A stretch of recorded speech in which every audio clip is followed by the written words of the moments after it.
world and think about some of the key drivers of the VUCA world, and we said speed. Yeah, we said speed. Yeah. And if you have so many kind of hops or so many layers, what will poor speed do? Yeah. What will speed do? It is going to be slow. Yeah. So for the VUCA world, a very fundamental principle or a rule for winning is to dramatically simplify the organization structures and processes.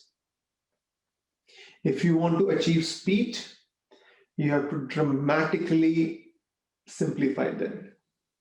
Yeah. And therefore, you need to have a very different tolerance for risk. Yeah. You need to have a very different tolerance for risk.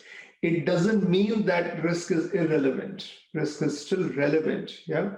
But you need to have a more intelligent approach to risk.